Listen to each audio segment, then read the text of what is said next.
Hi, everybody. It's 4:30, so I guess we'll start this thing. So this is the best of Marvel Comics, 2014 to current. If you're here for something else, it's in a different room. My name's Scott Johnson. I run Zenkaikon, a sci-fi anime convention in Lancaster. The head of panels there, which is kind of how I got this panel. I usually do this panel with a couple other people, but they had work today, so it's just me today. How many of you guys read a lot of Marvel Comics already? Figures. This panel is mainly designed to introduce people to some of the titles that I've been reading that I thought were good, and that I think people who aren't necessarily, that aren't reading a whole bunch of Marvel titles would be interested in checking out. So I won't be going into super detail on everything, so hopefully you're still entertained. I'll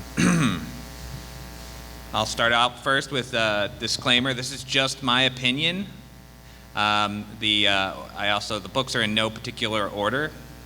And I did not include the Star Wars books that Marvel puts out, or Conan for that matter, just because it's hard enough to try to read everything Marvel puts out on its superhero line. And I think at the time when I originally made this slide, I think it was last year, and I think I calculated that they had put 5,000 issues of superhero comics out since 2014, which so I assume is about another like 800, 900 books more at this point. I'm not totally caught up. I have a life. I do try to read everything. I do it by using Marvel Unlimited and also discount comic book service. But I would advise going to your local comic book store. If you haven't heard of Marvel Unlimited, it's great. They have like everything 6 months after it comes out, and they have tons of back issues. They don't have everything, but they continually add more all the time. Discount comic book service, you order stuff 3 months ahead at like 40% off at least. So it kind of got me back into buying books. I had set out in about 2014, when my daughter was born. I had a lot of free time while she was just laying around as a baby, and I was like, I'm going to read comics again. And and then I was like, man, comics are really expensive. But buying them 3 months in advance is pretty good. I was using Marvel Unlimited, but I found that you don't really end up supporting the titles that you want to succeed. So like all the titles I was interested in reading would still get canceled. So now I do try to buy titles that aren't performing as well, just to get them on the chart, which I advise you guys do. If no one buys the books, they won't produce any of them. Though most of these books, you don't have to worry about that because they're some of their popular stuff.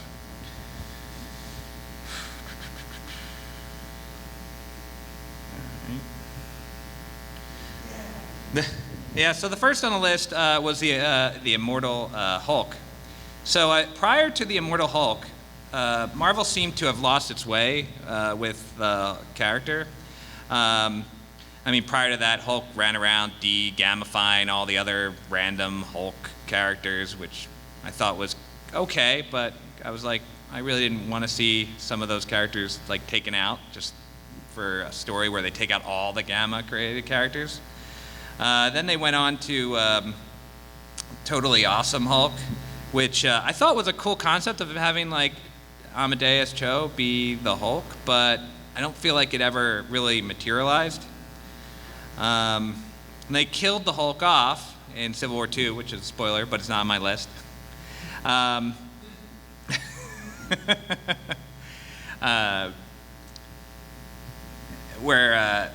So they brought him. They eventually resurrected the Hulk, as one does in Marvel, and they decided to kind of take a more horror bent with the character, which I think has really served the title really well.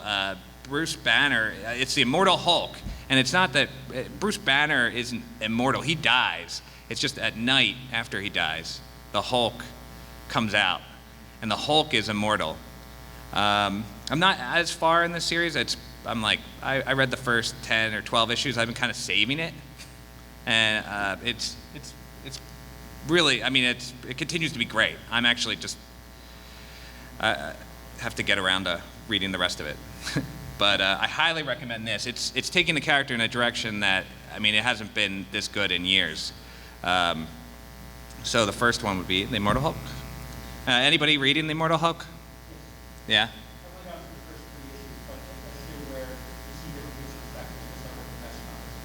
Yeah, no, it's great. I highly recommend it. You can pick up the graphic novels easily, and it's on Marvel Unlimited. So one of the first runs that I was reading back when I started reading comics again, hardcore, was The Mighty Thor by, it's Thor God of Thunder by Jason Aaron, where he starts his run. It's a cool story where it takes Thor in 3 different time periods. There's a young Thor, a present-day Thor, and a future end-of-time, all the gods are dead Thor. And it's all 3 of them are dealing with this entity called the God Butcher. And it's well done. The art's good. The story, it's just a dynamic story between the 3 different time periods. You see Thor at different personalities, like an old embittered Thor and a young brash Thor before he's worthy. It's just really well done. I don't want to spoil it. I just highly recommend that you read that. So then they lead into, after they do that story, there's this event called Original Sin, and at a point, Thor learns something that causes him to be unworthy, and he loses the ability to wield his hammer, and someone else is able to pick it up, and that's the Mighty Thor, which is the female Thor that people may or may not have read. How many of you have read Jason Aaron's Thor run? Yeah? Bits of it? Parts of it? Yeah. I enjoyed it. I enjoyed the mystery, how everybody was kind of like, oh, well, it's not really Thor. It ends up, to be a little bit spoiler on that, it's not spoiler to you, it's a spoiler to everybody in the Marvel Universe, is it's Jane Foster. And she's been diagnosed with cancer, is getting treatment. And the hook on that story is every time she turns into Thor, all the treatments she's gotten for cancer are reverted, or taken away, because the chemo that she gets is poison, but when she turns to Thor, she becomes healthy, but then she goes back to being Jane Foster with cancer, but she no longer has the chemo in her body. So every time she turns to Thor, she's slowly killing herself or setting her back in her treatment. It's good. I enjoyed the whole run. The next slide is after they resolve a lot of the Mighty Thor, female Thor plotline. They start running into this big event that just resolved early this year, War of the Realms. But before that, the series that leads into it is Thor, and he doesn't have his hammer, but he's been using the Bifrost, and the dwarves are just making him tons of weapons. They're either getting them from the armory or they're making him new weapons, and he's kind of going around, trying to keep the realms together as the War of the Realms is starting to build up. The art is spectacular. Mike Del Monte's art is like paintings. Every panel is a painting. I highly recommend just reading the whole run. The whole run is good. War of the Realms is a good event. It's not on my list, but it's a fun crossover event as well. Have any of you read the War of the Realms series? No? Yeah, just a little bit. Whew. So some of the some of these series are hard to like tell you where they got to this point, but the point that Marvel 2 and 1 takes place, Reed and Sue Richards have been missing since the end of Secret Wars, when reality was recreated, to leaving the Human Torch and Thing kind of aimless and without a team. They kind of put them in other books and stuff for a little while, but eventually they started this title, Marvel 2 and 1, where it's pretty much the Thing dealing with Johnny Storm kind of being depressed. And it's just a really good story about two people who have been part of a family who are now like don't have that family and that drive that they've had for years, trying to find themselves again. The second part of the book starts dealing with the fact that they learn that they start losing their powers because they're not part of all four of them aren't together, and their powers were tied together. So the longer they stayed apart, their powers would start draining, and so they go on a dimension hopping adventure with the infamous Iron Man, which was actually Doom for a while, which is another good series, by the way. It's a short 12-issue series of Doom. After in Secret Wars, see, it's like every time you try to explain something, I have to go back like a couple stories to try to give you an idea of what's going on. But in infamous Iron Man, Doom, after being a god of all reality and having it fall apart, realizes, you know what? Maybe being like a crappy, supervillain isn't really working out, and I should maybe try to do something like constructive with the world, because I've been a god and that didn't work out. So, I'll try a different way, and no one can believe that he's a good guy. So that series is pretty fun because he's just kind of rolling around, and the villains he's running into don't believe, hey, what are you doing? Why are you messing with us? And Shield's hunting him down because he's Dr. Doom. He's a wanted criminal. In fact, they have the Thing going after him, and the Thing hates Dr. Doom. It's just a fun series, and I recommend that one, but that's a little more in the weeds. And you have to really like Bendis. So one of the new ones of last year is a Spider-Man title called Spider-Man Life Story. The hook of this series, which is only 6 issues, is that each issue is a different decade, and everyone ages 10 years. It's not 10 years, but it's somewhere within that decade, every issue. So it's really cool. Aunt May being 70, she can't survive for 50 years or 60 years like she has and still look like she's in her 50s. Or if it's the movie, she's in her, 30s?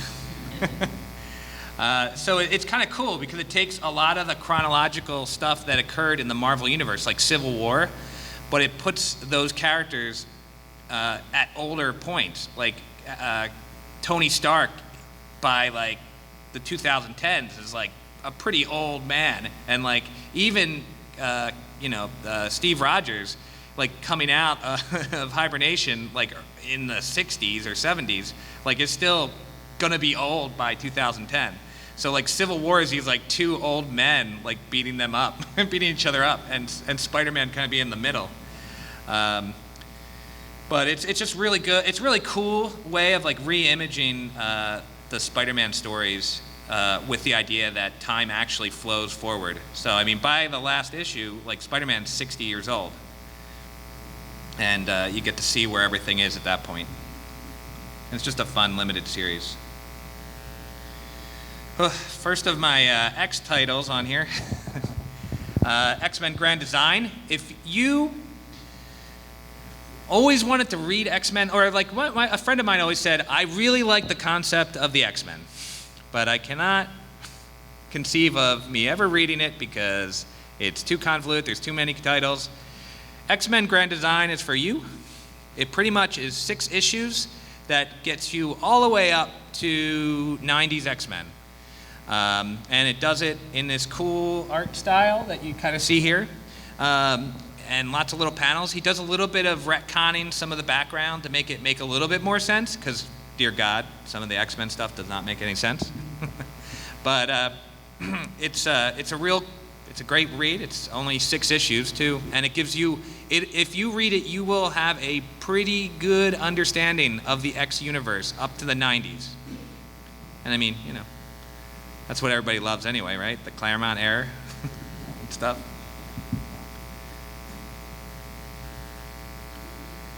Another title that I had been leaving off of this for a while, and I don't know why, there was a Silver Surfer series by Dan Slott and art by Michael Allred.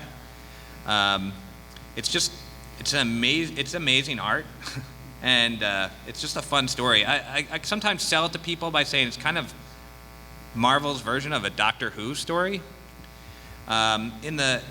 It starts out with this alien race that needs help, and they want to get the Silver Surfer. They're actually taking all sorts of heroes to save them, and they try to take something that is their most important person and hold them hostage.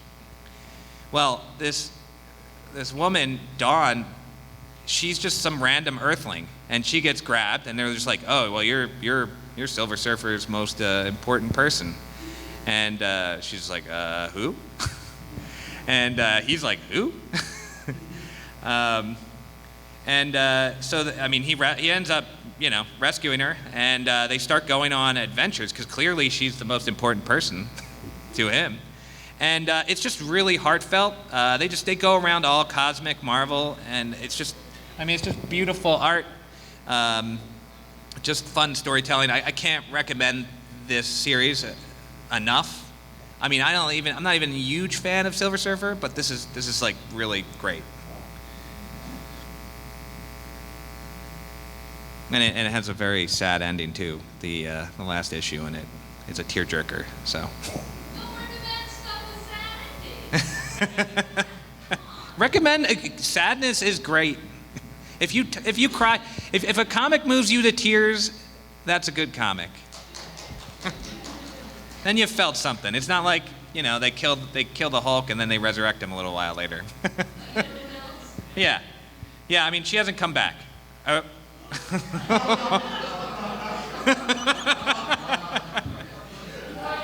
Yeah, woo.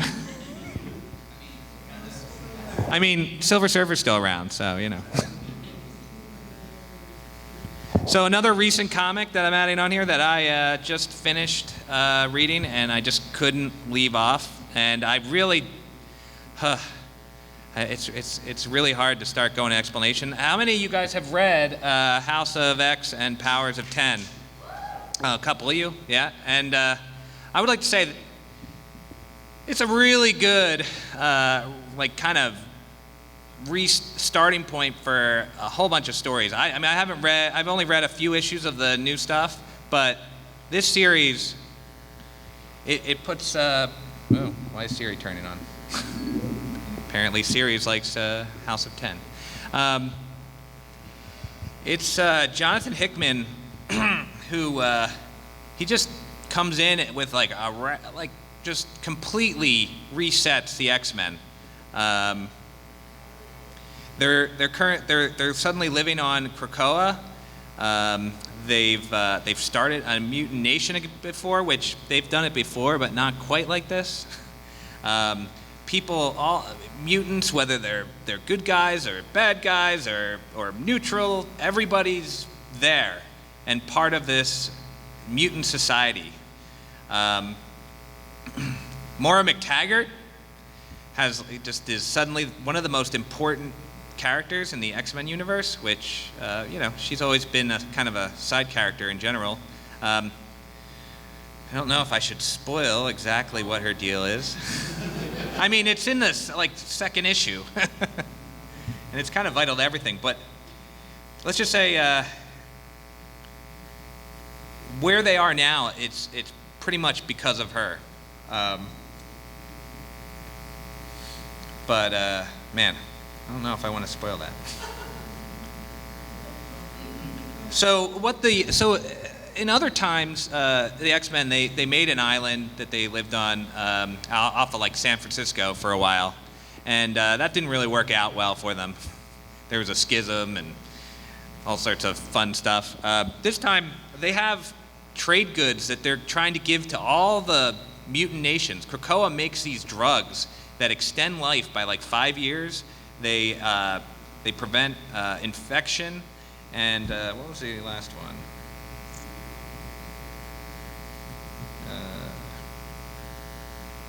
They can also prevent the. They also have one that like cures all mental illness. And they're pretty much using that to make sure that all the nations of the world accept them. If you sign a treaty with Krakoa and acknowledge their existence, then they'll open trade relations with you and give you these drugs that Krakoa makes. If you don't, there's a group, one of the titles is called Marauders, and it's the shipping company run by the Hellfire Club that is black market putting those drugs in and also getting mutants out. One of the things Krakoa can do is make put a seed of Krakoa anywhere they put one down. They'll have a little portal that'll get them back to Krakoa. So like in the United States, there'll be a portal there, and they can ferry mutants in and out, and only mutants can go through the portal. So they're kind of going around and grabbing all the mutants everywhere and getting them to Krakoa to be part of the mutant nation, the nation that they're creating. And at the meantime, they're giving all these drugs to the humans so that they will be accepted and have good relations. And then the countries that don't accept them, they black market go in and they bring in drugs there to help, to sell them for a profit, and also smuggle mutants back that they can't get normally. It's good. I mean, I don't know how many of you have read other Jonathan Hickman stories. Nobody? All right. He just has a knack to add like all sorts of little details, bring forward characters that were not major before, and let me get to that. So just to show you a little bit, like there'll be like diagrams of their living situation on the island. Now, I would like to note, do you see something interesting here? If you look, 11, 12, and 10 all have adjoining rooms. If you look at the little bottom there, Cyclops, Wolverine, and Jean.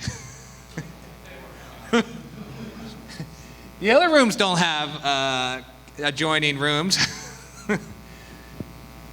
So it's interesting. They're really changing stuff up. And then also, like, for example, do you know Gold Balls is one of the most important mutants on the island now? If that doesn't give you interest, I'm not sure what to say to you. But Hickman just, he created, there's a whole language that is thrown through these comics that you can try to translate. It's a symbolic language to like, and it has messages and stuff in it. There's just a lot to this comic, and they're just in the middle of doing they put out a New Mutants book, a Fallen Angels, Marauders, X-Force, and an X-Men title. They canceled, as we'll talk about in another title on this list. They canceled all the lines and restarted everything at this point in this new point in the X-Men stories. So it's a good jumping on point. And if you're just familiar with some of the background, it doesn't erase the stuff that came before it. It's just a really interesting spot to jump in. So.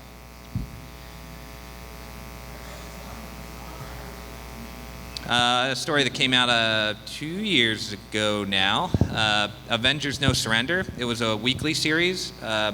They pretty much took all the Avengers comics at this time, Avengers, Occupy Avengers, US Avengers, pushed them all into Avengers No Surrender. It's done by Mark Waid and Al Ewing and Jim Zub and a bunch of artists. So the cool part about this story is it starts off with this character, Voyager, just appearing. And everybody's just like, hey, where have you been? Oh, Voyager. And they kind of go through the past of the Avengers and just put Voyager into all these moments.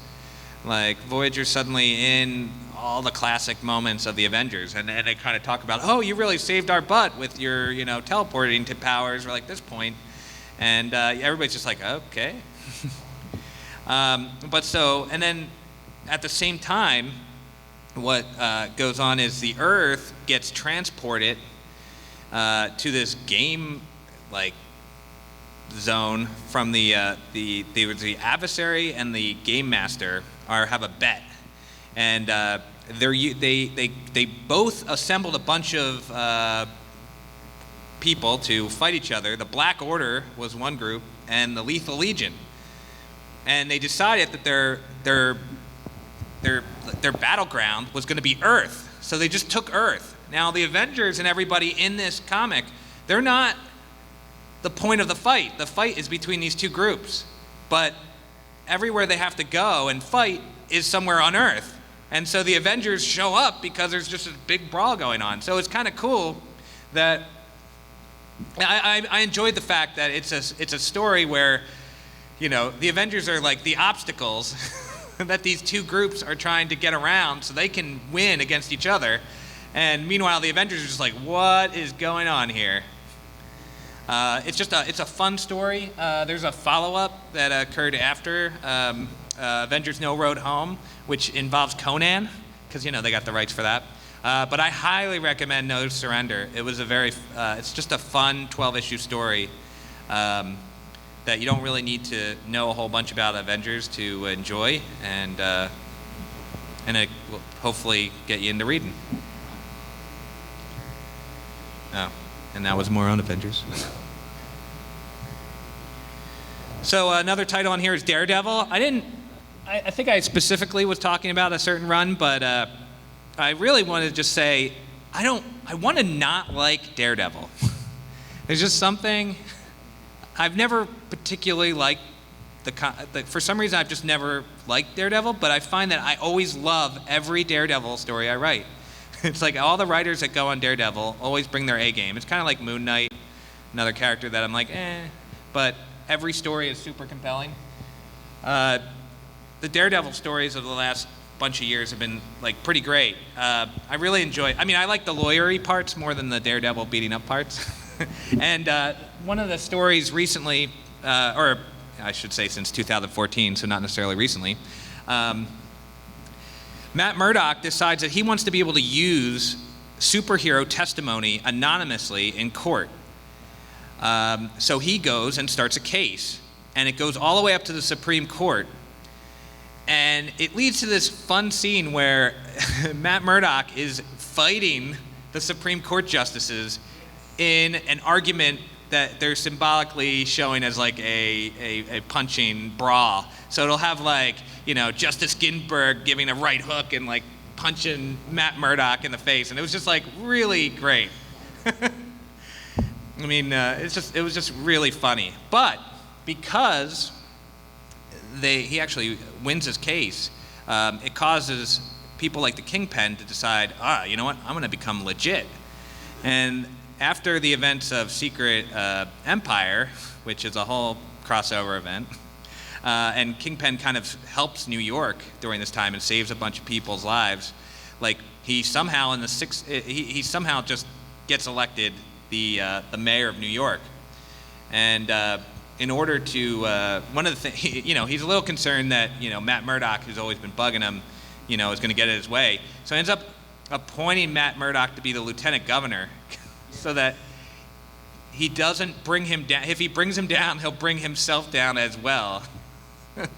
And it leads to, one of my favorite things. I'm a big fan of the comic Ex Machina, which isn't a Marvel comic, where a superhero that saves, that actually stops one of the airplanes from going into the Twin Towers on 9/11 becomes the mayor of New York because it's a world where there's no superheroes, and he ends up getting elected because he saves a whole bunch of people's lives, and then he runs for office because he's told he can't be a superhero anymore. He's like, fine, I'll run for office. Everybody loves me.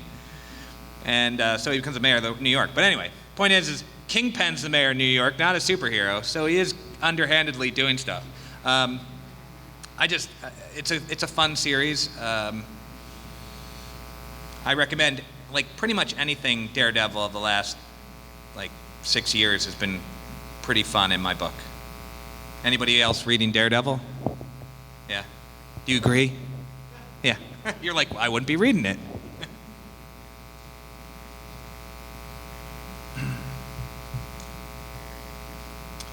So here's a short one. I really enjoyed this short series, Astonishing X-Men. It's one of the series that got kind of wiped out when they did kind of like what they did with No Surrender at a point right before this reboot of, well, not reboot, but retool of X-Men. They did a 12-issue weekly series of Uncanny X-Men, and when they did that, they canceled all the other series. Unfortunately, this is one of those series that I thought was actually somewhat strong, and they ended up getting canceled in that, combination of everybody into the Uncanny X-Men series. The first story arc is with the Shadow King and Professor Xavier, who's been dead for a while, fighting the Shadow King on the psychic realm, and just repercussions with that. It's a fun X-Men story.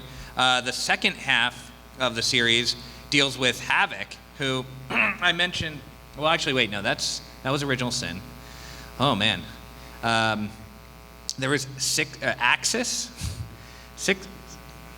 Axis, which inverted superheroes and villains. So a bunch of villains became heroes, and a bunch of superheroes became villains. Well, a few people at the end of that didn't get changed back.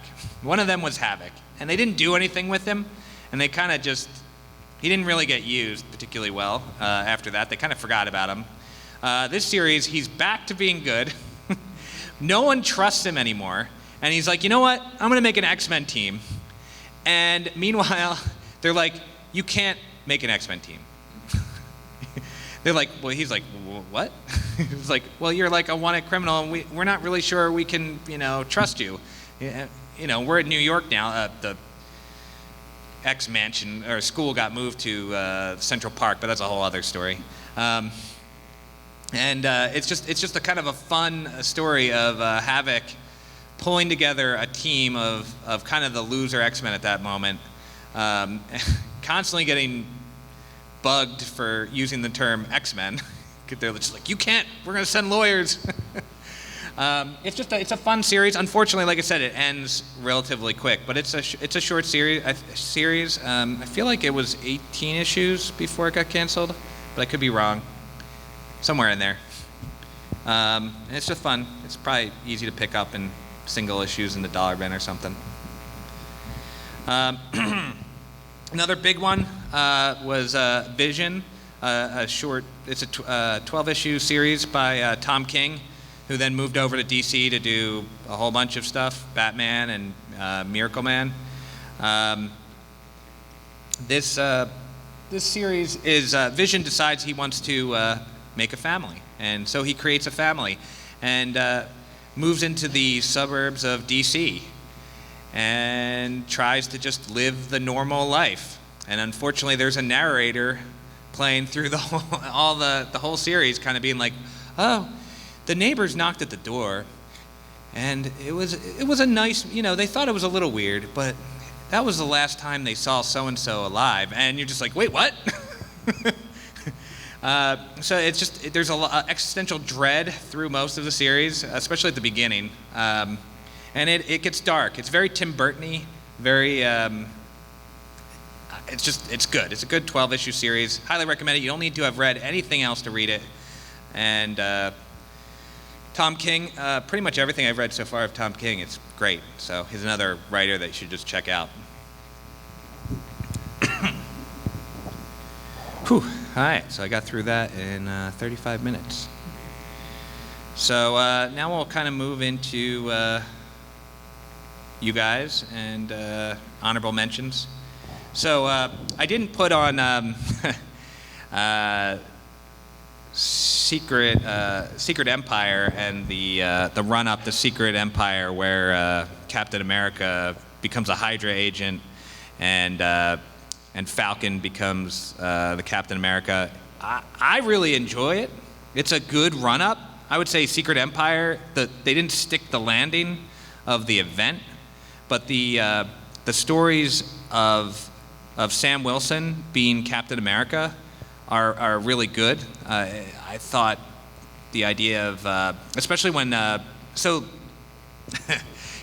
Captain America gets aged. He gets the super soldier serum pulled out of him, and he becomes a 90-year-old man. And at that point, he gives up the shield and gives it to Sam Wilson. Well, later on, obviously, he gets changed back. And that's very complex. I could run a whole panel just on that lead up. But Sam Wilson, so now there's two Captain Americas. Sam Wilson's like, hey, you want to I'll give the shield back. And he's like, no, it's cool. Meanwhile, whatever turned Sam Wilson young again also changed his background, so that early on, before he became Captain America, he fell in with Hydra. And so this whole time, he is working against everybody. I mean, he's working against S.H.I.E.L.D. and the superheroes at this point. So he's like, oh yeah, you can be Captain America. I'm going to subtly screw you over, but never admit it. And so it's, man, it's just, obviously I didn't put it in this panel because it would take some work to map out exactly what's going on. But it's a fun series. It's by Nick Spencer, who also did the Superior Foes of Spider-Man, which is another great series. But I recommend it. It got some bad press early on, and I would say it's worth reading. I think some of the people that they didn't read. Yeah, again, I read everything, so I see some of the details they put in one title that might influence the title somewhere else. Whereas somebody just reading one of the series, like the Sam Rogers Captain America series, at the time there was Sam Wilson Captain America series and a Steve Rogers Captain America series. If you just read the Steve Rogers Captain America series and not the Sam Wilson one, which was the better one, you would you might come with a different image of what's actually going on in the story. So another set, I kind of talked about it before, Jonathan Hickman took over Avengers. So he did Avengers, New Avengers, Avengers World. Pretty much, there was this thing where all the Marvel universes, all the alternate worlds, the 616, which is the main one, the Ultimate, and then every alternate timeline were coming together at this convergence moment, one at a time, two at a time. They would come together, and if one world didn't destroy the other world, both existences were destroyed. And slowly through these series, you start realizing what's going on, and they try different things, like the Illuminati, which is this group of all the most intelligent people in the Marvel universe, are trying to figure out what's going on. They realize this is happening, and they're like, you know what? We have a convergence, we're going to use the Infinity Gems to stop it. And they do, but all the gems break. And they're like, whoa, okay, well, we can't do that anymore. So what are we going to do when the next one happens?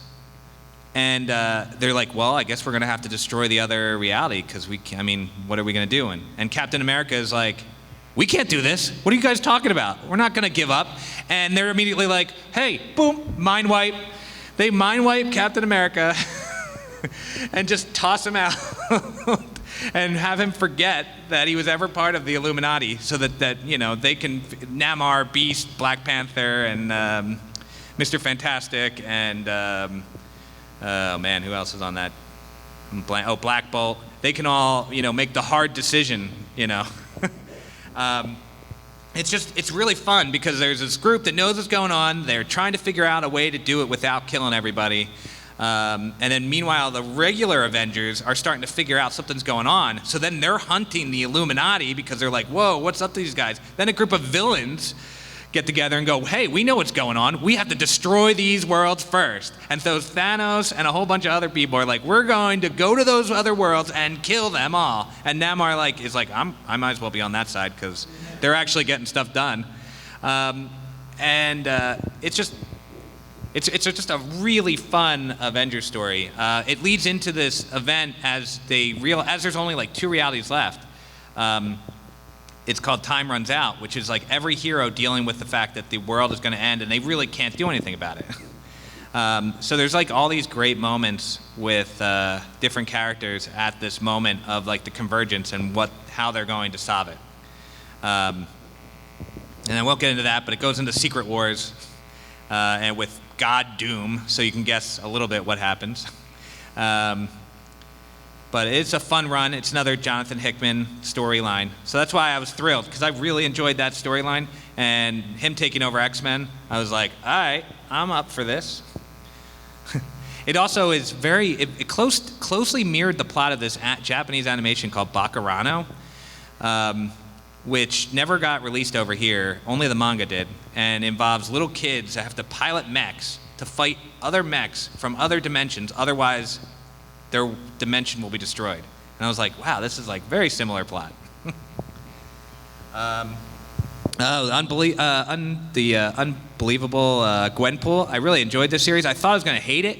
It's another one of those series where I'm like, oh man, like I'm trying to read everything. So I'm going to read this. And then I was like, oh man, this is actually good. They start playing with the page. She has this fourth wall breaking power that isn't like, Deadpool talks to the reader, right? She's jumping like outside of panels of the comic or using one panel of the comic to attack, like do something in another panel. And it's super fun, super inventive, and a lot better than it should be. It really just is amazing that the comic was good. Because you look at it, you're like, Gwenpool? Really? All right. I like this next from our world. Yeah, yeah, she's a Mary Sue character, so she's literally just us in a comic book reader put in the Marvel Universe. So she knows everybody's secrets. But the funny part, and one of the things they take into account, is that she comes in at a certain point. Well, the comics have continued forward, but she hasn't read anything past that point. So she'll be like, oh, I know this. And then they'll be like, oh, wait, things have changed. There was a Black Bolt series. It was really, the Inhuman, they tried to make Inhumans a big thing. It didn't really work. None of the titles were very successful, but the Black Bolt series was really good, which had Black Bolt in a prison trying to get out. It's just well done action and art. And then there was a Karnak series where Karnak is just trying to. It's Karnak seeing the flaw in everything, and it's kind of envisioning Karnak as kind of, if you could see the flaw in everything, you'd kind of be a douche. And he kind of goes around and is just like, he just can't really have a conversation with people because he just sees the flaw in everything at all times. And it's just a fascinating, it's just a fun 6-issue series. Oh yeah, there's Moon Girl and Devil Dinosaur. It's a fun all-ages comic. If you're looking for all-ages comics, I can't recommend Unbeatable Squirrel Girl, Moon Girl, and Devil Dinosaur and Miss Marvel enough. I get them all in single issues, mainly because I have a 5-year-old daughter, and when she can read, I'm hoping that she'll be able to read them. But they're all super fun comics. They might not be like, Squirrel Girl gets complex and fun. The other one, and Miss Marvel does too. But like Moon Girl is like, it is a comic that would work for somebody of that age. That's sometimes a problem with when they try to make comics for like younger people. They make it for a 35-year-old man, and then also try to like say it's for an 8-year-old, girl, and it just doesn't necessarily work. But I feel like Moon Girl captures it pretty well, does a good job. So if you're looking for a comic for a kid, Moon Girl, and Devil Dinosaur is worth your look. If you're looking for another series that just kind of an 18-issue like Spider-Man story that all ages can read, Spidey, which was a series like from a couple years ago, was really good. Had good art. They kind of redid a bunch of like classic Spider-Man stories to be modernize them, and it's just a good book for somebody you know that likes Spider-Man but isn't necessarily like a huge Spider-Man like aficionado or wants to read like 700 issues of Spider-Man. There's a Spider-Woman comic that got canceled that I really enjoyed because as a parent, I like that when they deal with like, you know, parenting. And in this case, Spider-Woman's pregnant and trying to be a superhero still. She kind of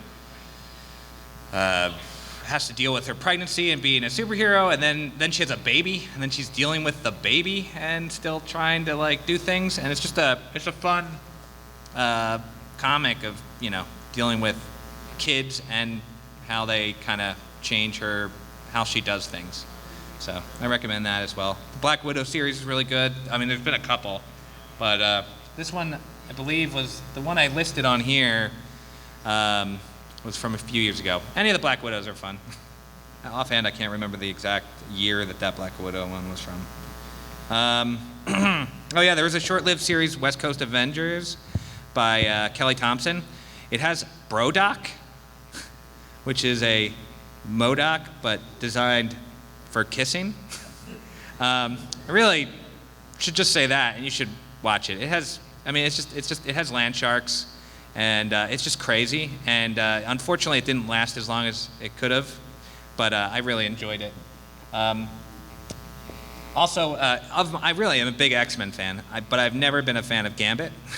But Kelly Thompson, with her Mr. and Mrs. X and a Rogue and Gambit series, actually made me like Gambit, which is really tough. And so if you're looking for something that's like semi-self-contained, and just them kind of going on little adventures. They get Mr. and Mrs. X is oh man, I'm getting them confused now. One of them, they're in a couples counseling on an island, trying to figure out why these people are disappearing, and it's pretty funny because it deals a lot with their past. You kind of look at all these, like they're trying to solve what is weird about this couples counseling place, but at the same time actually getting counseling. So it deals a lot with their past and different moments in X-Men history, and it's just a fun comic. And that's all I have now. Do you guys have any suggestions on comics that you were reading that you like, or that or if you just have any questions about anything that's been happening at Marvel in the last 6 years, I might know the answer. You can come up to the mic too if you want to talk. I just wanted to comment, did you read any of Champions? I did, yes. Okay. I'm also sad that got canceled. Yeah, that I like a lot of the characters that originated there, like Snowguard. I want to see more of her sometime. I'm hoping they use, yeah, and man, I follow that creator, Jim Zub, right, on Twitter, and I was really sad because he was like, yeah, I made a book where we put a lot of the characters that you'd figure like Marvel would forget about in this book. And try to get it to work. And I was just like, yeah, I know, right? There was an Ironheart series I enjoyed. Brian Michael Bendis made a character Ironheart when Iron Man was kind of out for a little while.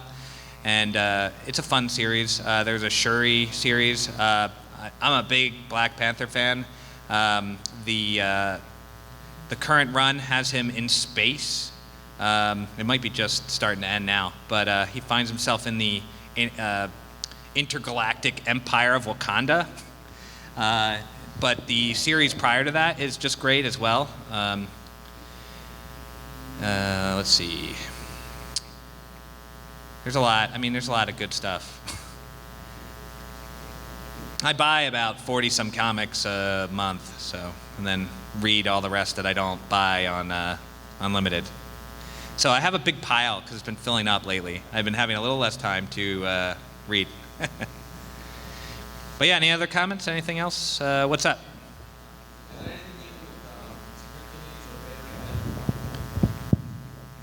So is there anything new about Hercules and Beta Ray Bill? I was told to repeat the question here for the recording.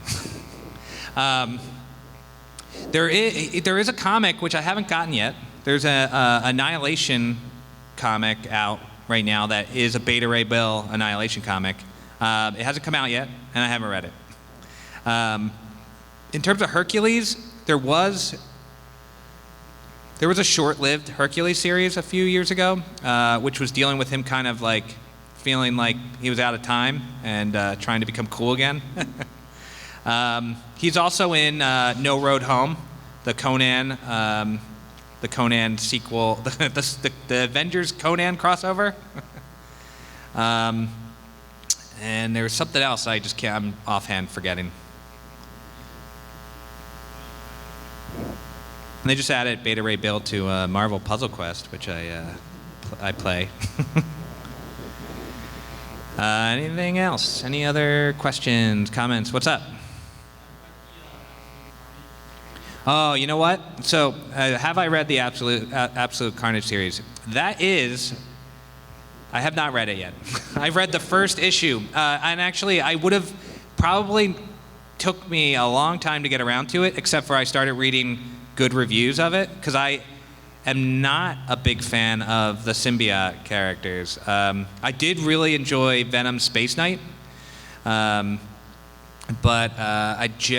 it's another one of those characters that I should really, what it comes down to, all the characters that you think you're not going to like, you should probably just read them, because what I've found is every time I read a book that I'm like, I'm not really that into that character, I am always pleasantly surprised. And when it's a character that I really like, I'm usually disappointed.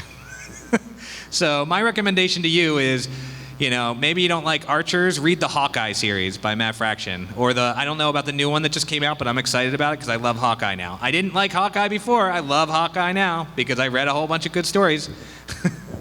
The fundamental thing with comics, if you're not going to be crazy like me and read everything, is follow writers. Read a little bit of each writer, figure out if you like them, and follow them around to their books, because generally if they're good on one book, they're probably good on another. And then some writers like Kelly Thompson, who I really enjoy, none of her books survive. So buy them. Anything else? We got 8 minutes. I can talk about any comics you want.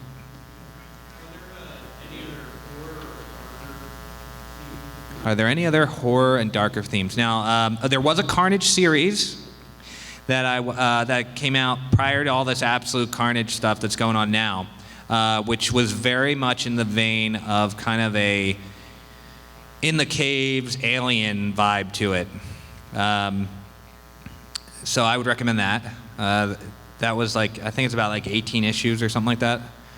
Came out, I believe, 2 years ago. It's good. Other horror comics. Anybody else got a horror comic that's Marvel?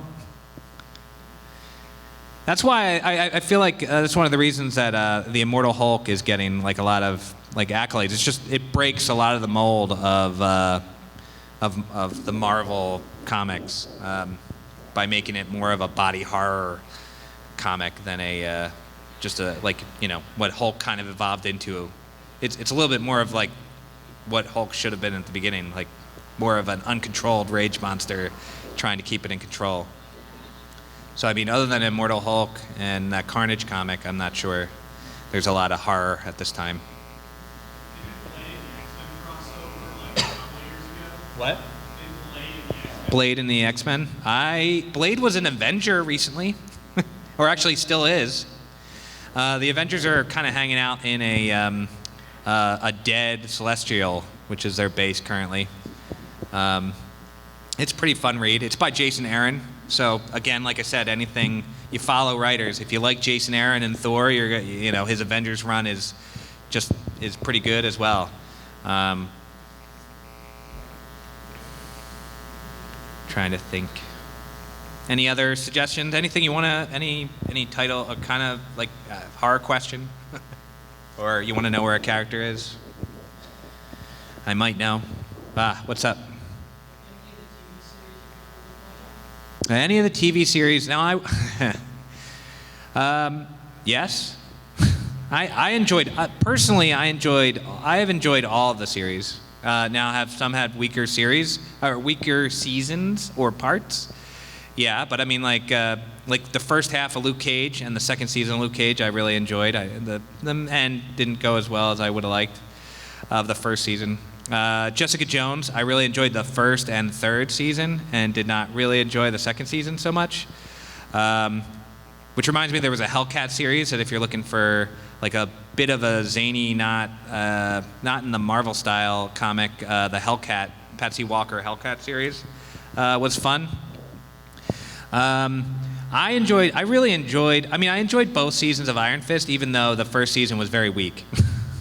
I go into movies with the proper expectation or show, so like usually I'm not disappointed. I'll go in and go like, you know what, I'm gonna enjoy this. I'll probably enjoy this. But I'm kind of disappointed that they ended, right? Like Agents of S.H.I.E.L.D. Agents of S.H.I.E.L.D. started weak, and by which one was the one with 3 stories in Ghost Rider? Like that was the fourth? Yeah, the fourth season. It's really good. Like just really great series. And they should have done that from the beginning. If they would have done like, they broke the fourth season up into 3 different stories that were kind of interlocking, and it was so much better than some of the stuff that they had earlier. Yeah, I mean that show it gets burned by the best Marvel cinematic movie, Winter Soldier, which unfortunately screws up S.H.I.E.L.D. And so they kind of had to like twist, just spin wheels for a bit to get to that point. I don't know. I kind of want to revisit the first couple seasons and just see if I have a different opinion of them now. But yeah, no, I enjoy those. Trying to think. I've enjoyed Runaways. The current Runaways series is good too, but it's kind of picking up where the last series started. So if you're gonna pick up the current Runaways, I would read the original Runaways series before, and that's just a great children of supervillain story and them trying to survive their parents. And the TV show, while it's a little slow sometimes, it does a great job of making the parents not just villains, like actually people who have like motivations and are not just evil.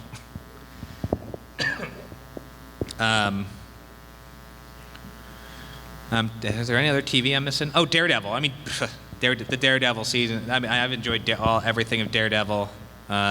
Punisher's worth it.